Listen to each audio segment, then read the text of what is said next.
morning, you guys. Morning. How is everybody doing this morning? Happy Monday morning. Hope you are starting your week off amazingly. I have a cup of tea this morning.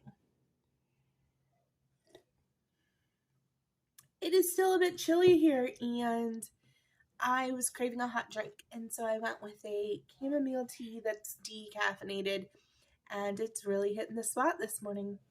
I have my trusty water, of course. But I just was craving a hot beverage this morning, and I was like, tea it is. My husband makes me the best cups of tea. And we appreciate him. So what are we here to talk about this morning? Well, this weekend I read Fireborne from Rosario Munda. It is the Aurelian series. I believe it's how you say it, Aurelian.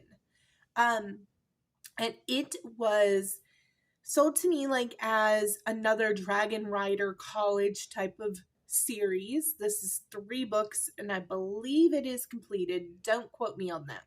But I do know there are 3 novels so far. And back when I was in the absolute Fourth Wing craze, which I still love Fourth Wing, I was looking for the next thing to read after Iron Flame. I was in a little bit of a funk, and I saw on TikTok somebody was like, oh, the Fireborne Aurelian series is really, really good. And so I gave it a shot, and it was about a 4.5 for me. I really, really enjoyed it. You have a fun set of characters. So the biggest thing that I would compare with Fourth Wing and with Fireborne is that they are both taking place in a competitive Dragon Rider college setting. Other than that, they're not super comparable. Fourth Wing reads very smutty in places and reads very adult, where Fireborne reads, I don't know if it's supposed to be YA, but Fireborne reads a lot more YA than Fourth Wing does. The most you're going to get in there is a couple of kisses. And the main characters are younger. So you are post-revolution in Fireborne as well. And there's been a shakeup politically. And you jump right into, you meet these characters amidst a first rider competition. So you have squads, and you're all ranked by one-on-one combat, and basically whoever burns the other person the worst kind of combat advances, and the other person gets slotted kind of where they're at. It's kind of a little bit of a confusing combat system because their dragons have not sparked. So they only blow hot steam at this point when you first jump into this book. And there are 2 main viewpoints in the first book, and that is that of Lee and that of Annie. Now, they knew each other previous to this book, and I will say one thing I did not love about this book is that it jumps very much into the middle of the thick of things, to the point where I thought maybe I had missed another book before this book, but no. Fireborne is the first book. Stick it out. It will kind of all start making sense and everything. So stick it out if you start reading and you're like, who are these people? And why do I care that they're about to fight in chapter 3? So that kind of threw me a little bit, but like I said, stick it out. It is a good story. And Lee and Annie knew each other before they even got to this Dragon Rider college situation. They were in an orphanage together.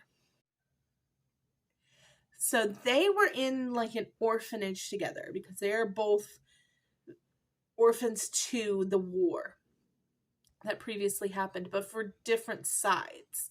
Lee's father was the Dragon Lord who actually killed Annie's family. And they've kind of overcome that and are friendly, at least. There's some unrequited love going on there, I think. I don't know if I ship them and love them together, but essentially, very like coming of age, figuring out where you stand on political issues.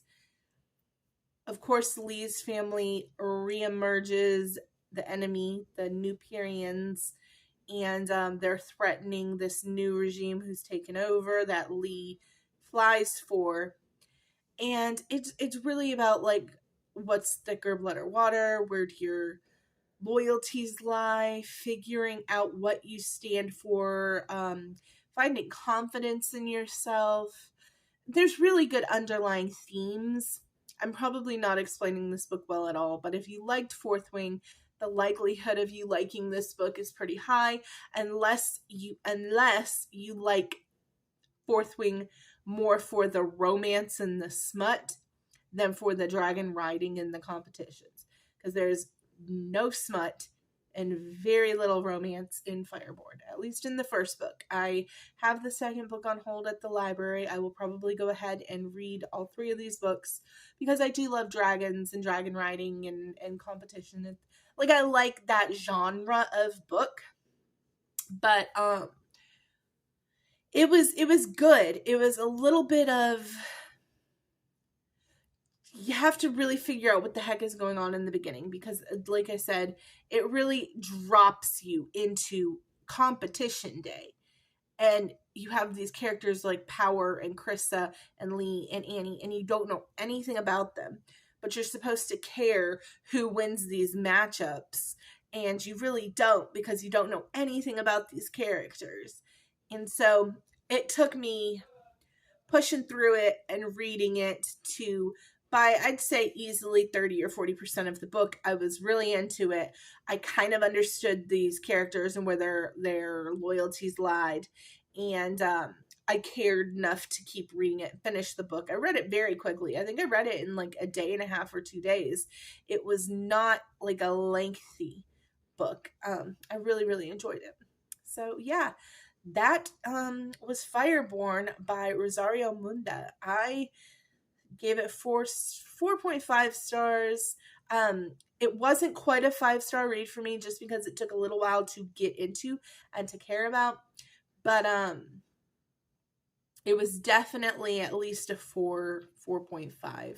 It was a solid book that I greatly enjoyed. And I will finish the series on. So yeah, if you're looking for something to read after Fourth Wing, Fireborne is a great option. Like I said, unless you read Fourth Wing for the romance and the smut, then I don't know if Fireborne would keep your attention. I'm reading a very smutty book, I think, right now, and that's Swipe Right for Monsters. It is essentially like Monster Tinder. I'm not sure, I haven't got to the smut yet, but I have a very good feeling from the things that I've seen about this book that it is going to be super smutty and romancy, and why choose? And so I will let you guys know what I think. Is this my first monster romance of the year? It might be. This might be my first monster romance of 2024. I've not really been reading that genre a whole lot. Hold on, I'm going to scroll real quickly. This is definitely my first monster romance of the year, and it's the end of March. Wow, that's a shock for me. I've been reading a lot of rom-coms in February and March. That's just what's keeping my attention. Like, I like fast-paced, and world building has been really hard for me here in the last few, like probably the last month and some change. But that's one of the things I did like about Fireborne, is it jumped into it quickly and kind of just let you piece things together and figure it out. There wasn't too much cluttered up world building. So yeah, I love you guys so much. I will see you on Wednesday, probably talking about Swipe Right for Monsters, and we'll see what I think of my first monster romance of the year. I will see you guys on Wednesday. I love you so much. Bye now.